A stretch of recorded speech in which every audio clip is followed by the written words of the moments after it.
Hey, everybody, it's Ron Johnson, and this is the Ron Johnson Show on Locked On Minnesota. Minnesota sports right now for football. You got the Gophers, you got the Vikings, but you got two quarterbacks with similar situations. Sat their first year, playing this year. We got one of those guys join us in the Hanging Ron Johnson segment, and we'll do all that coming up next on the Ron Johnson Show. Locked On Sports Minnesota Podcasts. It's endless Minnesota Vikings talk with the diverse voices of your local experts. Now the Ron Johnson Show. On the field, in the broadcast booth, Ron Johnson is Minnesota sports. He's played with them, hung out with them, and grown up with all the big names in Minnesota sports. They're hanging out with Ron Johnson. It's the Ron Johnson Show on the Locked On Sports Minnesota podcast. And it starts now.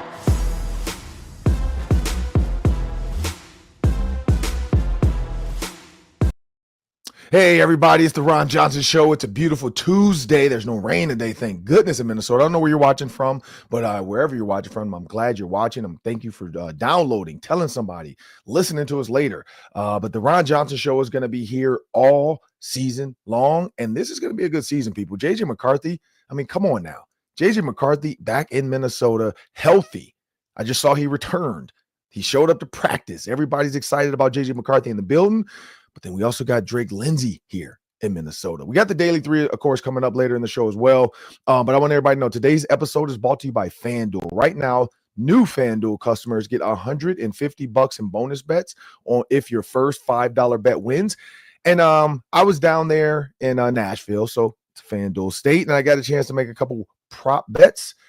Not going to lie. I did put my $5 on the Vikings to beat the Bears, and I took the points. So we'll see how that plays itself out. We got a lot of time before they get to the Bears. But I just realized yesterday when I was on the radio with Nordo, who's my co-host for the fan line after the Vikings games. And we were talking about that first game. We're going to be going till midnight, 1 a.m. with the fans. So I hope it's going to be a good one because when it's not, you guys are unruly. So I'm hoping it's going to be a good one. But Nordo and I just realized. And then we got some 12 p.m. ones because of these international games. So it just made me feel like football's back. I got my credentials. I got my parking pass for training camp. So it's here. It's here, people. We're here. We're in the thick of it. I am going to try to get some quick interviews on site because we did figure that out. So we'll do some camp like drop-ins. I don't know what we'll call it. We'll call it something. But again, I'm Ron Johnson. This is a Ron Johnson Show on Locked On Sports Minnesota. I got my co-host joining me, Sam Ekstrom. And we have a little fun coming up in the second segment with a Minnesota quarterback. And the Minnesota quarterback did not play much last year. You know, got the feet wet. But you know what? You had Max Brosman for the Gophers. You had Sam Darnold for the Vikings. Both had good seasons. Sam Darnold moved on to the Seattle Seahawks, which they're going to face the Vikings. And then you have Max Brosman move on to the Minnesota Vikings. It's like a carousel, quarterback carousel. And Max Brosman has found a home in Minnesota, still in Minnesota. So, but he's with the Vikings now. So now you got JJ McCarthy, you got Drake Lindsay. We'll talk about the comparison between the two. And here's the thing I look at this, Sam. Again, both sat, one due to injury, one just due to youthfulness. I'm not 100% convinced. I'm not one because everybody said we had a bunch of people on the show and everybody kept saying, well, it's JJ McCarthy's show the minute Sam Darnold struggles, right? That was what they said. Mm-hmm. He never struggled. He never had a bad game. I mean, to the point where you feel like you need to replace him. They won 14 games. And so for the people that were out there saying this, that, yeah, by week 6, I think it's going to be Sam Darnold's show. By week, because we had all those guys on in the preseason. We had Anthony Hamilton. We had, what's his name, Mitchell Schwartz, and everybody was, was it Mitchell Schwartz or Jeff Schwartz? Oh, Jeff Schwartz. We had Jeff Schwartz. His brother's Mitchell. Mm-hmm. And they are all saying, oh, yeah, by week 6, week 7, national pundits, everybody, JJ McCarthy's show by week 6, week 7.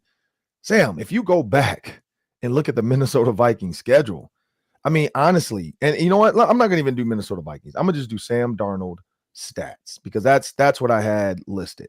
And so when you look at the Sam Darnold stats game by game in the 14, and, oh, by the way, people, too, I forgot to say this before I jump into this.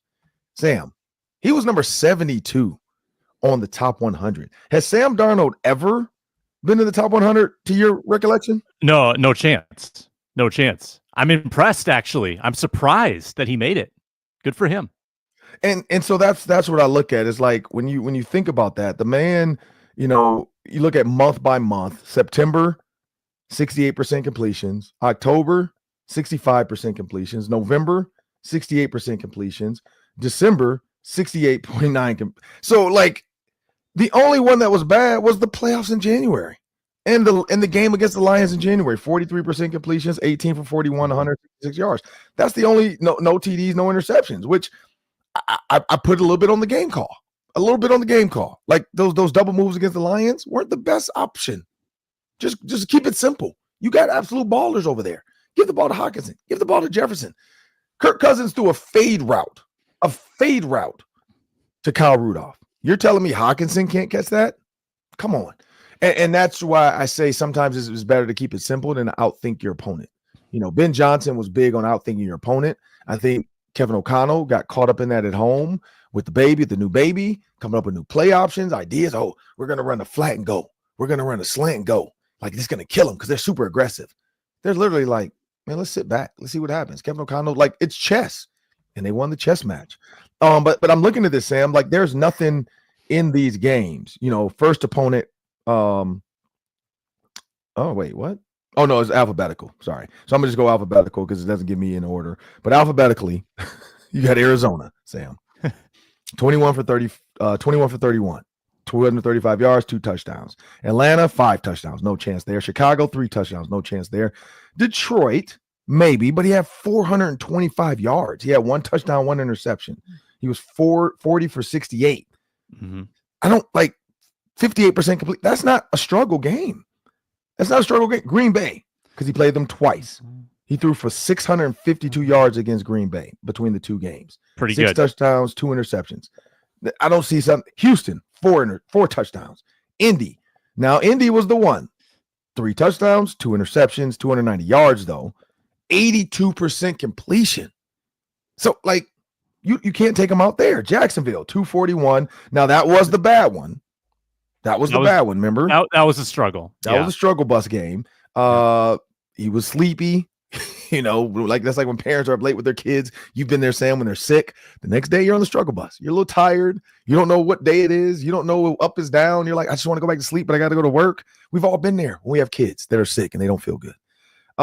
That's the one. That's the only one, Sam. I'm looking at this list because I can keep going. LA, New York, Jets, Seattle. Seattle was a baller game, by the way. 3 touchdowns, no interceptions, 246 yards, 62% completions. But that last drive, we stepped up in the pocket and hit Jefferson deep.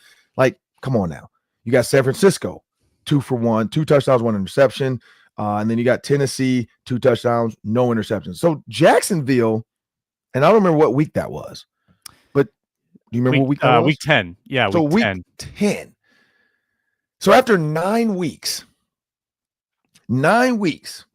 you're telling me that you're going to bench Sam Darnold for JJ McCarthy, the rookie? After what he had done weeks 1 through 9? Like, do you see that? Like, do you see anywhere in that, Sam, where that would have made sense? No.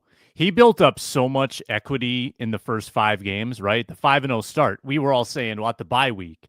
Correct. At the bye week, that's where they make the move to McCarthy if he was healthy. Correct. Well, they were 5-0 at the bye week. At that point, I think you're riding with Darnold. And yeah, there was definitely there's a little lull when they had those games, Ron, in the middle of the season against some bad teams, the Colts, the Jags, the Titans, where everything just seemed a little sleepy. It was hard. And they were still 3-0. And they still won them all. And maybe weren't as sharp as they'd like to be, but then the December that he put together, holy smokes, that was unbelievable. Yeah, overtime Bears, Cardinals comeback, Falcons blowout, and then Bears blowout. And then Seahawks, the comeback, or the comeback throw down the sideline, then beats the Packers, late December. I mean, he had an awesome December.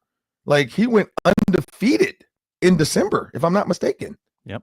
Well, you got November is one of them. That's the Bears one. But basically, the end of the season, like, I mean, look at this. At the end of the season, Colts win, Jags win, Titans win, Bears win, Cardinals win, Falcons win, Bears win, Seahawks win, Packers win. They lost to the Lions. Sam, down the stretch, what is that? 7-1, 8-1? Like you can't take the reins from Sam Darnold to give it to JJ McCarthy. So that's where I see that was never going to happen. But then you move on to Drake Lindsay behind Max Brosmer. It's similar. People talked about that too. Oh, there's a grad transfer guy, late season transfer guy, end of his career. PJ Fleck loved him, said he could throw the ball, but people are like, man, Drake Lindsay was was the number one player in Arkansas. He's an Arkansas true blood guy. His grandfather and his father and everybody went to Arkansas. His family's in Arkansas. And Drake Lindsay kind of opens up a vein and tells us a little bit about that situation. Drake Lindsay, same thing. Sat behind Max Brosmer, learned a ton from Max Brosmer this season. He was there for all the big plays, the Daniel Jacksons and the toe taps and the comebacks, the beating the big teams, all that stuff. Drake Lindsay has been around for that. The Michigan game, the meltdown to start, the meltdown in Michigan, the meltdown to start, and then the comeback, only to lose because they broke a pane of glass on an onside kick. Allegedly, you cannot break the plane of glass on an onside kick. And so, but Drake Lindsay was there for all that. I loved his Daniel Jackson recollection of that play. I just love hearing different guys talk about that one. And we're going to hear Drake Lindsay's coming up in a little bit. But that's the thing I like about Drake Lindsay. He learned from Max Brosmer. JJ McCarthy got to learn from Sam Darnold. There was nothing Max Brosmer could do that would put Drake Lindsay on the field besides literally a bunch of Jacksonville Jaguar games. Like if you do a bunch of those where you have 3 picks and no touchdowns, you got to move on. And that's the thing about Sam Darnold. Sam, here's the thing. For Sam Darnold, because everybody kept saying it's coming. The other shoe's going to drop. Sam Darnold's meltdown game was probably against the best team possible. Like to have a meltdown against the Jags were terrible. I mean, that's why they got Travis Hunter. Like they had the top pick. They were terrible. But to have a meltdown against that team, Sam, if he had a meltdown, could you imagine, Sam, if he, in the very first game out the gate against the New York Football Giants, threw 3 picks, no touchdowns, in the red zone like that, and statistically, because I think I had the stat, right? What was his stats? Player stats. Come on, stop being slow. I had you up in the here. Jags game? Yeah, Jags game. Yeah, 24 of 38, no touchdowns, 3 picks. There you go. So 241. It's a big number. But no touchdowns and 3 picks. And where the 3 picks came, Sam, if that happens against the Giants and they win 12-7, he might be okay. But if they lose that first game to the Giants and he does that, and JJ McCarthy's healthy, well, I mean, do you think do you think JJ McCarthy, do you think the next game they're like, look, we got to go with the rookie? One game's not. It's not a very long sample it's size. The first game, though, and that's what people were worried about. Yeah. I think if McCarthy had been healthy last year, I think they would have had a predetermined evaluation point at the bye. I think they would have given Darnold the first 5 games for sure, no matter what, and then turned it over to McCarthy after the bye if they felt he was ready. I think this coaching staff, Ron, don't you think they're more patient? They err on the side of patience instead of being reactionary. Yeah, I mean, I think so. I think the whole goal was for Sam Darnold to come in because you never know what McCarthy's going to be, and then McCarthy gets hurt, which is Sam Darnold's best thing that ever happened to him. Because when he writes his book, he can talk. Because think about it, if McCarthy's healthy, Darnold maybe is a little bit more nervous in the pocket. Maybe he's a little bit more like, I don't want to make this throw. Maybe he's a little bit more like, I'm seeing stuff that's not out there. Back to his Jets days. There could have been a lot, but now he's a $100 million guy. He's top 72 on the top 100 in the NFL. He had the season of his life. And now he's going to probably have 3 or 4 or 5, maybe 5 years in Seattle and be able to, maybe resurrect, the final story of his career, the resurrection of Sam Darnold. Who knows? Sam Darnold might mess around and get Seattle back to a Super Bowl. That would be a movie worthy type of thing. I could see Keanu Reeves. Well, he'll be too old by then, but I could see somebody. Well, it wouldn't be Keanu Reeves because he looks nothing like Sam Darnold, but Chris Pratt. I could see Chris Pratt, dyeing his hair a little bit reddish and playing Sam Darnold in the recreation movie of a Super Bowl champion. I'm surprised Tom Brady hasn't had somebody put out a movie I don't know who, I don't know what actor. I was gonna say Tom Cruise, but he's not built like Tom Brady. But I don't know who could play Tom Brady in his story. Because his story has other stuff that we're forgetting about, the drunken Super Bowl party and the marrying of all the women that are beautiful and dating them, and having Gisele Bundchen and then losing her, and then having Bridget Moynihan and then not marrying her, and now with Sydney Sweeney allegedly, like Tom Brady just 7 Super Bowls. And we do ask Drake Lindsay about that. Like, who would Drake Lindsay? Would you take Patrick Mahomes or Tom Brady? Would you take Peyton Manning or Tom Brady? Because I always wonder what the younger guys see. Because I know from my era it was Jordan. But some of these new guys is LeBron. For the younger quarterbacks, I didn't even want to go back to Montana with him because I feel like he's way too young to know the Montana, Elway. Maybe as a connoisseur of quarterbacks, but I didn't want to go back too far because I was the Montana, Elway, Steve Young era of quarterback, and now it's the Tom Brady, Patrick Mahomes, Jalen Hurts. I threw that name out there, but I did have a question about PJ Fleck and Matt Simon that Drake Lindsay has to answer. We got that coming up next in the Hanging Around Johnson segment. We'll do that after word from our sponsors. And that sponsor today is FanDuel. As it's been all summer, there's plenty of wagering options for you at FanDuel. Baseball, golf, you got major tennis throughout the summer. You got WNBA action, and you've got NFL futures. That's a lot of fun. I think the Vikings are underrated at FanDuel. Take the over on their win total. Take the over on Justin Jefferson yards, JJ McCarthy yards. Jump on that as well. FanDuel makes it exciting with all the options. Live same-game parlays if you want. They've got new daily promotions. The live wagering options are particularly fun if you want to try to find some value during the game. And there's really fast payouts when you win. So if you're new to FanDuel, new customers can bet $5. If you win that $5, you get $150. And then the world is your oyster. Open the FanDuel app today or visit FanDuel.com to get started. Well, let's promise I got Drake Lindsay joining me in the Hanging Around Johnson segment. And as a former Gophers, you guys know I cover a lot of Vikings guys, but I always want to get my Gopher guys in. And I was talking to CJ Ham, and he was talking about the Woodbury camps. We had, you guys all saw, we had Blake Cashman on as we talked about training camp, and then Blake Cashman was like, "Man, I'm out here working out with these guys too." And so as I'm digging into it, I'm like, that guy looks familiar. So I sent Drake a message. I'm like, "Was that you out there with Blake and those guys, man?" And so he hit me back and said, "Yeah, that was me." And so you know what, man? Like I'm a big believer, man. When something crosses my path and God puts it in my path, I want to make sure I take care of it before I forget. And so I got Drake Lindsay, Gophers quarterback, joining me in the Hang Around Johnson segment. As you guys know, we like to have fun here. And so, Drake, first, man, I want to ask you, what was that like being out there? I mean, you got Adam Thielen, Jordan Addison, Justin Jefferson, Max Brosmer, of course, is out there, JJ McCarthy. But, man, as a college quarterback, I mean, technically you're not a freshman, but it's your first year starting. What was that experience like being around those pros? Yeah, it was awesome. Like going out there and bringing some of my wideouts as well and letting them get to watch Justin Jefferson, Jordan Addison, even TJ Hockenson as well, just how they do things, how they go about their business, getting to pick their brains a little bit. JJ McCarthy was awesome, really, really, really down-to-earth guy.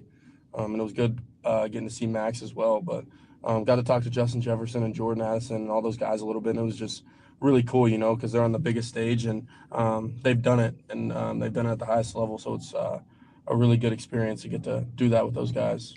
Yeah, man. And I talked to you about that. Like when I was growing up, Chris Carter was the guy doing that. And then later, Larry Fitzgerald was the guy doing that. So Chris Carter started with Randy Moss and those guys. I was in college at the time here in Minnesota. And Chris Carter, Randy Moss, Jake Reed. I remember talking to Dante Culpepper. Dante Culpepper's been on the show this past month. We've had a loaded month, by the way, people. We had Dante Culpepper, Blake Cashman. We had CJ Ham, and now we got Drake Lindsay. And so it's been a loaded leading up to training camp, I guess, type of scenario. And you guys know as training camp goes, we're going to get more Vikings guys in, but I'm definitely going to make sure I get my Gophers guys in this year too. But the biggest thing I've noticed is the legacy of football continuing to grow in Minnesota with CJ Ham and Adam Thielen doing that now. Yeah. And now you're going to have a chance with Max Brosmer maybe to continue on that legacy wherever you go, whether you bring it back to Minnesota, whether you go out to Arkansas and run it, but carrying on the football legacy. And so speaking of legacy, man, your dad played at Arkansas. Your family members also played at Arkansas. Your uncle played at Arkansas. And you chose Minnesota. What was that decision like for you and why? Yeah, Arkansas didn't offer me out of high school. So obviously growing up, that's like your dream. You grew up in their backyard. Um, and then Minnesota had kind of came at me before my senior year, like during spring ball, like in April, Mm-hmm. after one of my official visits. And it was just how the recruiting went, it just how Coach Fleck runs it. And when he wants somebody, they're gonna go after him as hard as they can. And it was just every single day, just nonstop, just texting me, calling me, making sure that I'm feeling comfortable with how they're recruiting me too. It was always about how I felt, and I really appreciated that from them. And then once I got on campus, I just committed because it just felt like home, and I really liked it up here. Yeah, man. When I saw Drake Lindsay at Arkansas, 6'5", 230-pound, Gatorade, I'm like, what? I'm like, is this real? And so, and it worked out, and I got to see you play. I mean, I do the Gophers pregame show, and I know I'll see a lot more this season now being the starting quarterback, but, we do the Gophers pregame show right in front of the stadium, and I remember seeing you get in, and I think you went 4 for 5 for 50 yards, and right away I'm like, man, this kid can sling it. Like, this kid can throw it. And I always joke with quarterbacks. Like, I played receiver at the University of Minnesota. I had all the records before Decker and Tyler Johnson and Rashad Bateman came along. But, like I look back on, I had 31 touchdowns, almost 3,000 yards. Wow. And the biggest thing was, though, I was like, man, and here's the thing. I had 4 different quarterbacks. So Wow. I love, like, seeing guys like yourself, Tanner Morgan as well, Brian Cupido did it. Adam Weber did it. To be able to play for multiple years and then have that same receiving core guys. I told Adam Weber this. I've told Cupido this. I'll tell you this, man. If I had any of you guys for 3 years as a quarterback, I would have easily have 40 touchdowns because, we ran the ball. I went into a game where our running back got the ball 46 times in a bowl game. Wow. I had 2 catches for 85 yards, and that was it. So it's definitely changing in the scope of football right now, and I'm glad you're at the helm here in Minnesota. And when you think about that, man, like you said, PJ always cares about you, and I do the PJ Flex show every week during football season, and I know he always talks about the things you guys learn and grow, and this is a growing program, and it's about learning and growing from your freshman year, senior year of high school, I guess I'll say, to now heading into being the starting quarterback, heading to media day. When this airs, you're going to be in the plane heading to media day. What have you grown? Like what kind of growth steps have you taken? Yeah. When you first get here, it's obviously just diving into that playbook and attempting to get ready for spring ball because I came in January. So it's just getting a lot of new information, a lot of football that you didn't even know was really real, because high school is so basic. And then it's just step by step, it's just earning the respect from the guys, working as hard as you can. And then during the bye weeks last year, they would keep out Max and I would just run the practice. And it was very challenging at first. It's a lot different when the practice is on you and you have to perform at a high level every single play in practice and keep it going every single day. And I feel like that really built me for this year, being able to step in January and be ready for people to look at me and be the guy. And then it's just continually every single day getting better and better and figuring out little things you can get better at and be better for your teammates. Yeah, and so when you think about that, man, getting better, being better for your teammates, what receivers did you bring out there to Woodbury High School? Yeah, I brought Javon Tracy, Logan Loya. They both transferred in. Javon's from Miami of Ohio, Logan's from UCLA, and then Kenrick Lanier, who's going into his 3rd year, and then Jalen Smith from Mankato, Minnesota.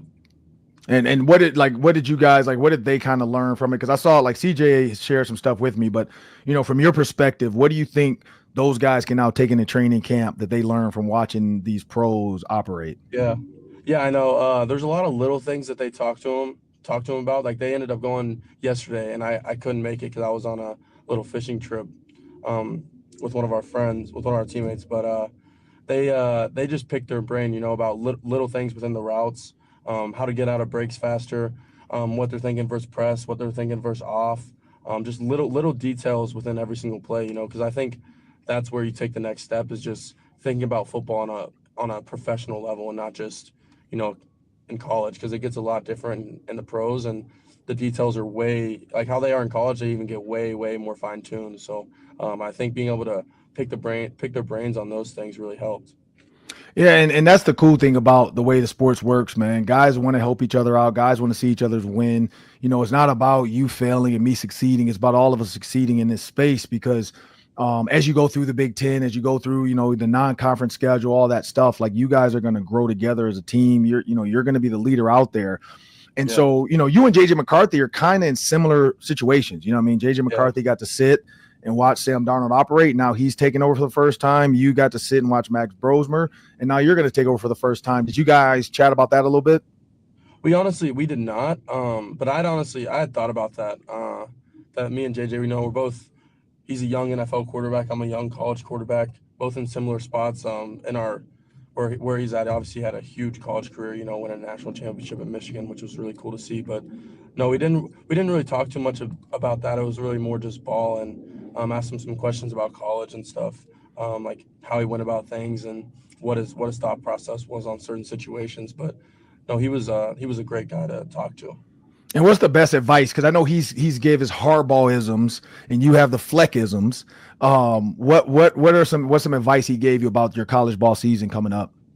Yeah, he just told me to attack every single day with the mindset of never getting settled. You can get so complacent very easily with how busy you get. It's very easy to be like, oh, I'm going to take this day off or take certain reps off, and you can't. Like how he won the national championship, and he was just talking about how he never took one day off and never settled, and just listened to his coaches and worked as hard as he could.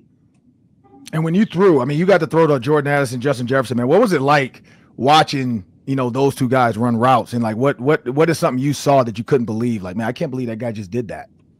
Yeah, I wasn't throwing to those two. JJ was, but when I was watching them run routes, it was just super smooth in and out of breaks, and then.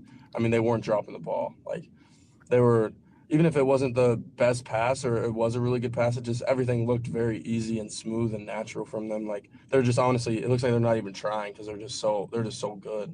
And how they're coming out of breaks was a big thing that I was watching. It was just very quick, like 1-2s rolling into them. Like it was very smooth from those two guys. Yeah, and when you think about JJ McCarthy's game as you head in your season. When you see him just operate on the field, though, what did you take away from JJ McCarthy to be like, that's the way I can win a national championship?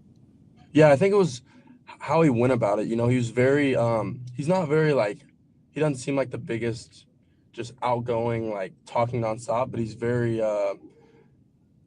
hard on himself, one, and then two, the guys really respect him. They're asking him what they can do better, what he needs. And that was really big because when you have wide receivers and tight ends coming up to you and asking, hey, what do you want me to do on that certain route? They obviously have a lot of respect for you and they think you can do something really special. So it's just how he's gained the respect so fast from those Vikings players who are honestly veterans, the guys that are out there, CJ Ham, even Adam Thielen, who was asking him questions. It's really cool to see that he's 22 years old and these veterans are coming up to him asking him questions. Yeah, man. Well, I hope you take that into your season. You got some older guys in your deal, but the college is a little different. Everybody's in college. Everybody's within 2 to 3 years of each other.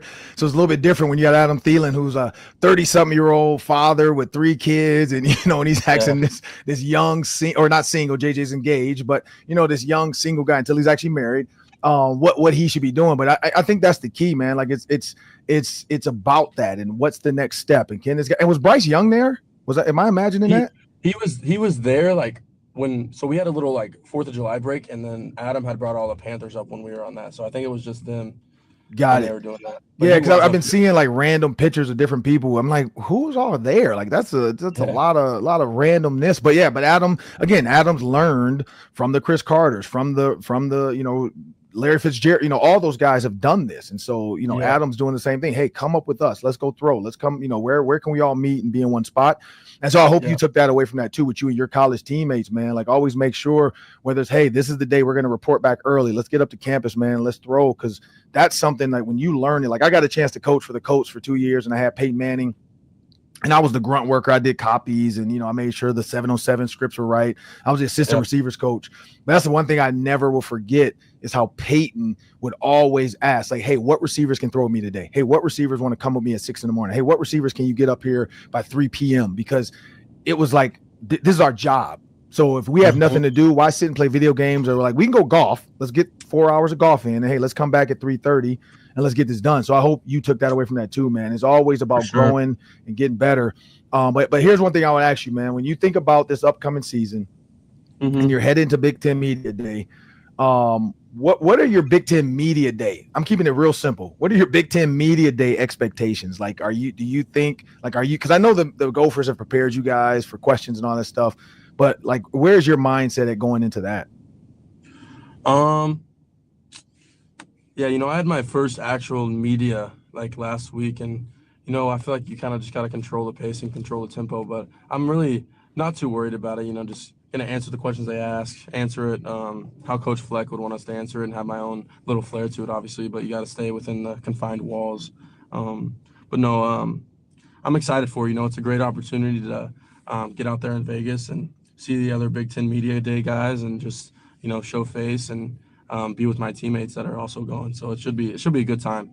And you're in. Have you played the NCAA football game? Yeah, I've played a little bit. And you're in it, right?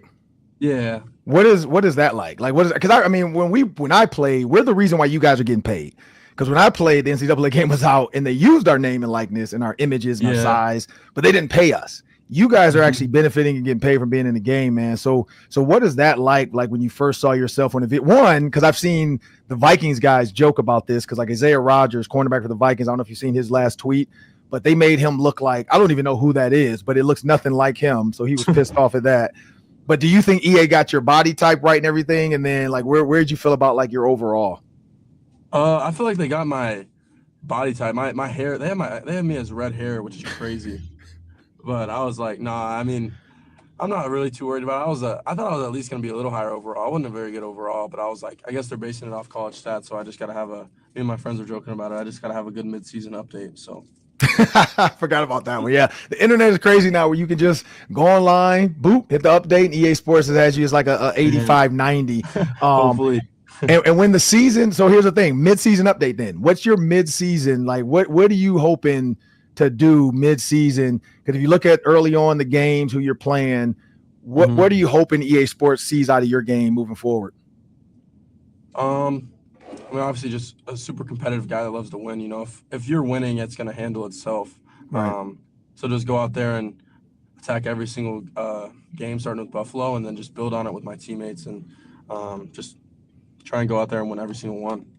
And I've had a chance to talk to Daniel Jackson about this, Elijah Spencer about this, and we had Max Brosmer on recently, who was the guy who made the throw.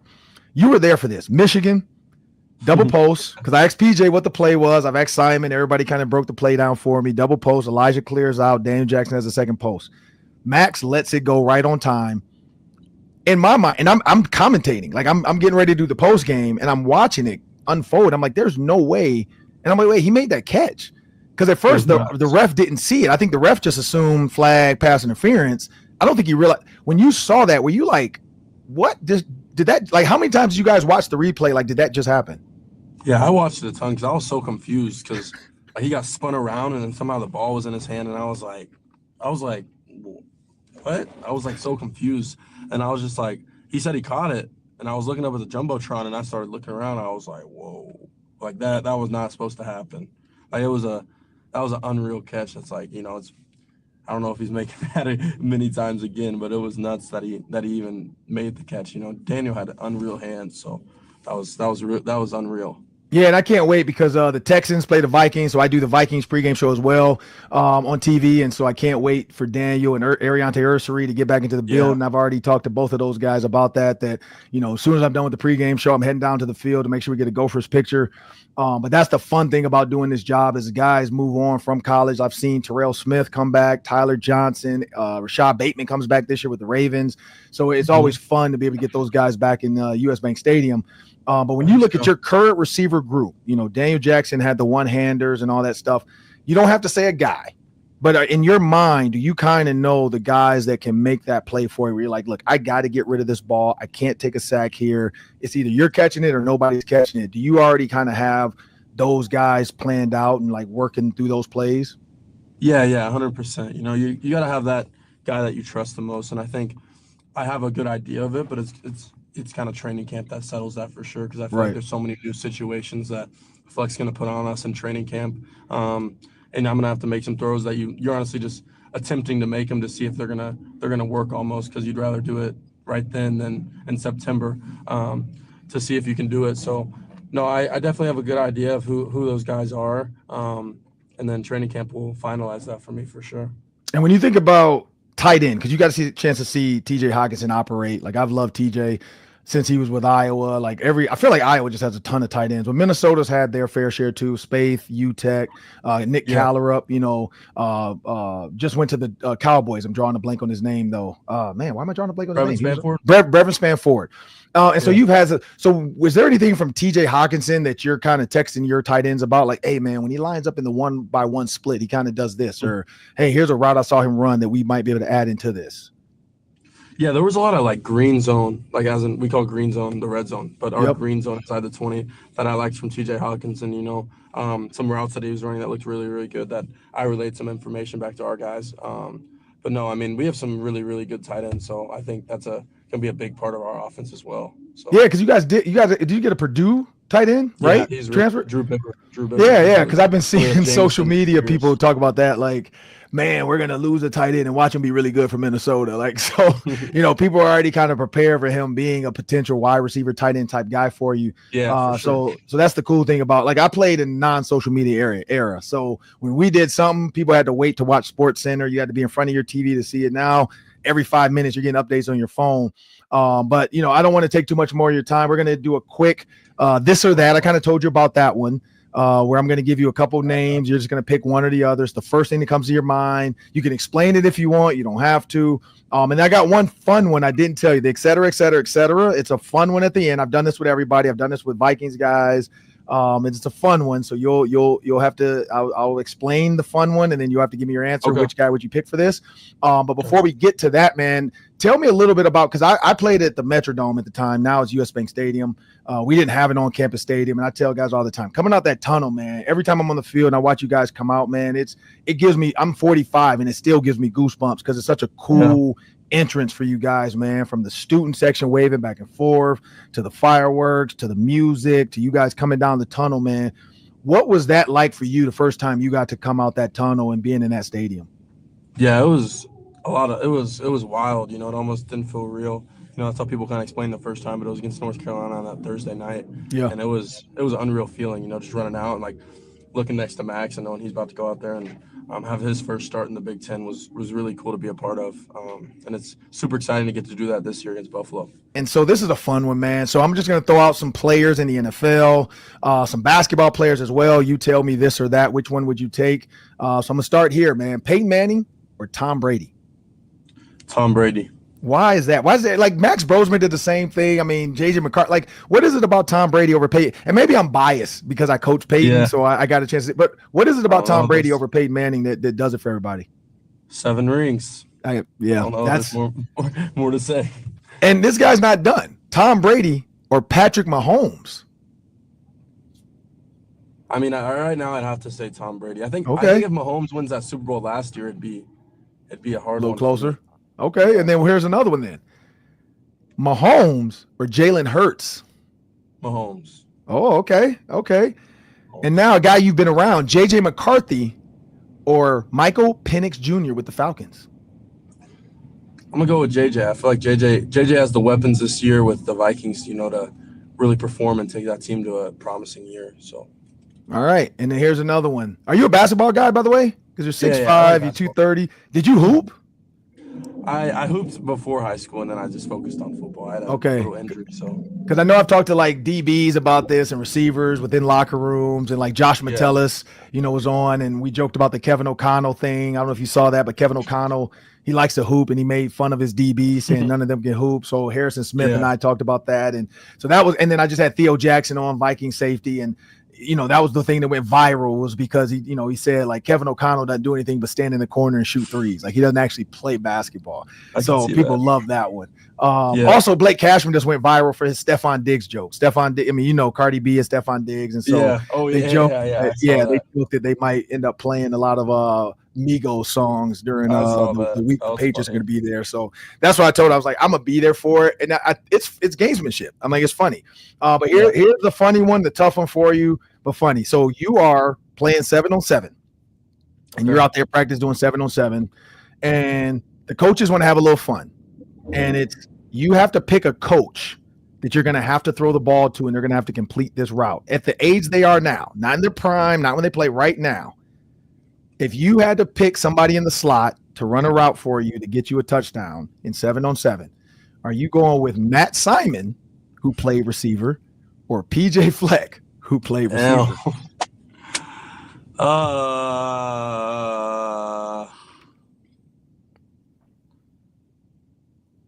That's tough.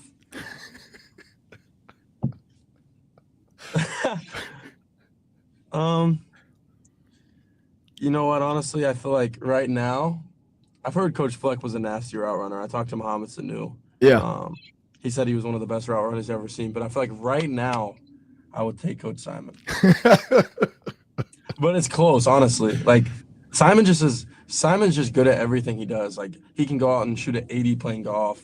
Right. He's good. He can hoop. Like he's just like a nasty athlete. So I feel like I got to go with Coach Simon. Yeah, you gotta love it. I mean, Simon's a little bit younger too, you know. Like he got like 5 years on him. So he's a little bit younger, you know. Simon's taller too, right? Than PJ. Yeah, he's like 6'2". Yeah. So if you got like a slot fade, you probably have a better chance of completing it to Simon over Fleck.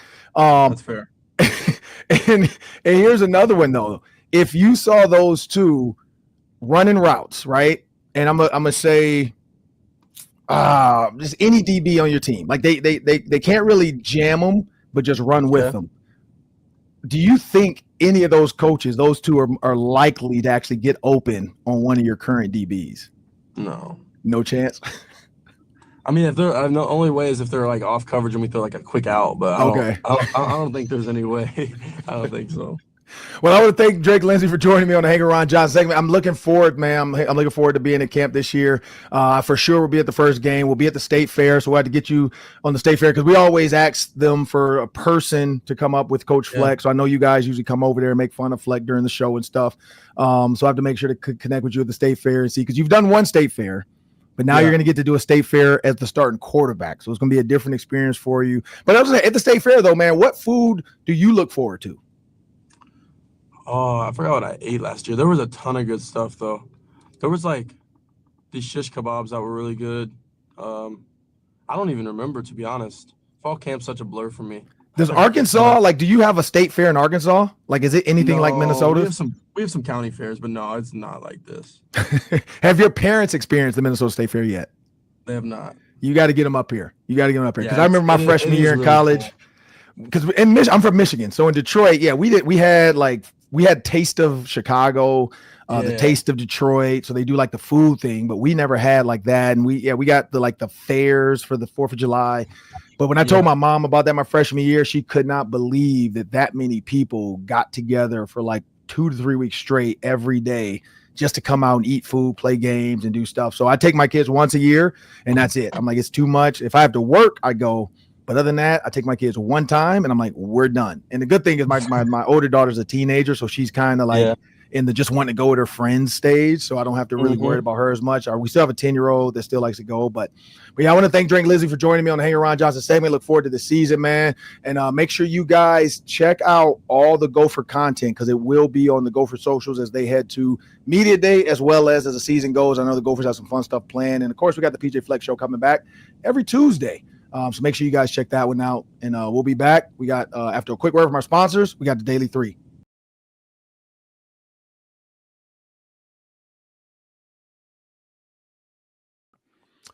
Man, and I love putting guys on the hot seat. That's my favorite. And that last question always gets them. I love it. Max Brosmer, we asked him about who was Max Brosmer? Was it? Oh, it was Kevin O'Connell and Sam Darnold. I should ask him about Matt Simon and PJ Fleck. I might have to do that one during camp, maybe. Get a Matt Simon, PJ Fleck one from Max Brosmer, see what he thinks about the two. But we got him with the Kevin O'Connell one, and now we got Drake Lindsay with the PJ Fleck. So, but make sure you guys when you get it on socials, make sure you guys share these videos, comment on them. Who would you throw the ball to, PJ Fleck or Matt Simon? Honestly, I'm going PJ. Like, I think PJ, like when you watch that guy run out the tunnel, I didn't want to give Max or Drake any help. But I'd like to see Matt Simon at full speed because PJ still gets going at full speed. Like PJ can still run. So that's why I don't understand and he's lower to the ground. So if I'm thinking 7-on-7, Matt Simon is a fade route, corner route guy because he said like Simon's like 6'2". PJ is like a little, he's like a Wes Welker, and he runs great routes. He's fast. Like he runs out the tunnel. And he's outrunning the players. Like he runs. And that fourth quarter, he runs down the, like he can still run. So I don't know. I might take PJ in this one because I feel like he runs more than Matt Simon. But like Drake Lindsay's been around there though, and he said that Matt Simon's more athletic. But now we got to jump into the daily 3. That's 3 questions, about a minute or 2 each today. And now it's time for you, Sam. Take it away. You bet. Today is press conference day at CCO Performance Center. Tomorrow is the first practice for at least the rookies. Ron, who do you think will be this year's Mr. Mankato? People still call it that because Mr. Egan just doesn't sound right. Mr. Mankato, the unexpected success story of training camp. Well, it could be Leroy Jenkins. No, Leroy Watson could be one. Because Christian Darrisaw's out, so maybe he's flipping back and forth between tackles. Maybe when the Patriots come, he has a great, day, a couple days going against the Patriots as a tackle, and the Vikings move him up in the depth chart. He's one. You know what? I've been seeing a lot of Ambry Thomas highlights because at Michigan he ran kicks back. He wore the number 1 for a little bit, which means you're one of the best players in the program. He could potentially be a backup or an additional kick returner that they didn't even think about. As far as another corner, he could earn that spot because it's him and Isaiah Rodgers and Jeff Okudah. So I think Ambry Thomas could be another one. I don't know. I guess those would be the 2 that I'm thinking. I feel like because Mr. Mankato, is it like media time, or is it mainly just he had a great camp and nobody thought he would have a great camp? Is that what it kind of comes down to? Yeah, someone who rises up from not being even on the radar to suddenly they're on the team. Usually it's a younger guy, late round pick, undrafted guy, something like that. Yeah, I can see Ambry Thomas or what's his name, Leroy Watson, because again, nobody really knows Ambry. I know him because he's from my high school in Detroit. He played at Michigan, played for the 49ers, but as far as on the radar of Vikings fans and media members right now, nobody's really throwing Ambry Thomas's name out there besides me. So I think he's a guy that can step up, have some picks, have some shutdown one-on-one days, maybe lock up Stephon Diggs, and everybody's like, damn, I didn't realize Ambry Thomas was this good, So yeah, I'm gonna go with him or Leroy Watson. Nice. Yeah, I like Zemiah Vaughn. I like the UDFA out of Utah. He's 6'2.5", and he can run a 4.4. I mean, he's gonna fly. He's gonna flash on screen. So because Kobe King wouldn't really be one, right? He's a 5th round pick. He's the backup right now to Cashman. I can't really say he would be the guy, right? Yeah, debatable. It's a subjective award. So if he flashes and he's like, man, this guy's gonna play in the regular season, then yeah, I think he could be in the mix. It's going to be fun. Going to be fun to watch. Next question, Ron, in the Daily 3. Which Viking will finish with more receiving yards this year? Keep in mind, Jordan Addison might be suspended. Jordan Addison or TJ Hockenson? So, no suspension? Probably Addison because he runs deeper routes. And, he's claiming it. It's tough for Hockenson to have a Travis Kelce season when you got Justin Jefferson. Suspension involved. I'm going to go Hockenson because they might have to rely on Hockenson a little bit more. Maybe they even prepare for that. So they start, working it. But Hockenson is 100% healthy. He's got 100, I think he's close to $90-80 million. I don't know what his guarantee was, but yeah, I think Hockenson. I'm going to go with Hockenson. And it's just from a money contract standpoint. And yeah, you're right. Addison might not even play a full 17 games. So yeah, I don't know. What do you think? Yeah, I would lean Hockenson as well. I still view Addison as maybe a little vulnerable to injury, even though he hasn't been hurt that much. I still think I'm worried that if he's suspended for 3 and then misses another 4 with an injury, well, then there's no chance. Then he's playing 10 games. So I'd go with Hockenson, but Addison's going to have a couple big ones. I mean, he's going to have a couple 100-yard games in there that'll help him keep pace. Hawkinson's the steady, he's 50, 60, 40. He's the steady Eddie over the middle. But I'm probably going to go Hawk on this one. Last one, Ron. You can speak to this, I would guess, as a former player. So the NFLPA had a major upheaval over the weekend. So their chief strategy officer, J.C. Treader, he was the player rep for many years. He resigned under pressure. Executive director Lloyd Howell, he resigned under pressure.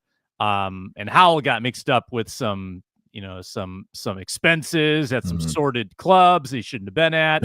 Anyway, what kind of impact as a player does a change like that have? Like, how much are you looking to the NFLPA leadership for direction? Honestly, not a ton. I mean, and again, I'm different. I was always a younger guy in the league, so I didn't really pay attention to a lot of stuff like retirement and what am I going to do when I'm 35 and all that stuff. Like, I'd say older guys probably a little bit more because they're towards the end and they want to solidify like health insurance when they're done playing and all this stuff. When you're a young guy, you don't even know where the bathroom is. Like it's funny too because when I was at the Vikings facility one time, one of the players, new players, was coming down the hall.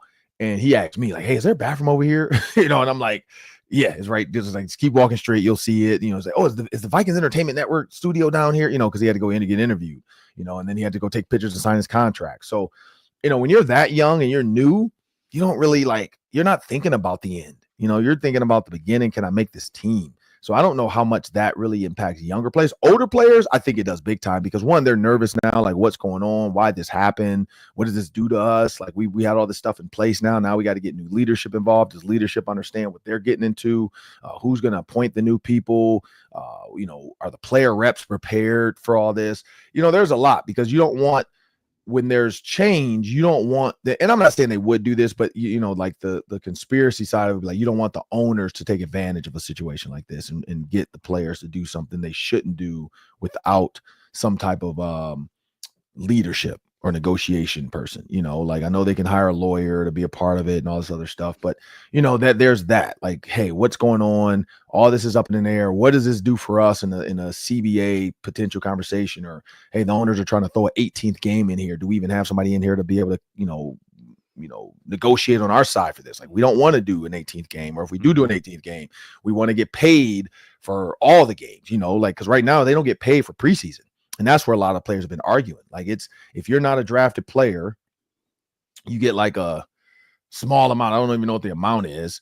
Veterans get nothing because you're just getting your contract over 24 weeks. So a lot of players normally is that you get your 17-week check, unless it's a guarantee. And if it's not a guarantee, you don't get paid to the first game because preseason doesn't count for that. So, off season, same thing. Guys aren't getting paid to be at off season workouts. It's just, you got to be here.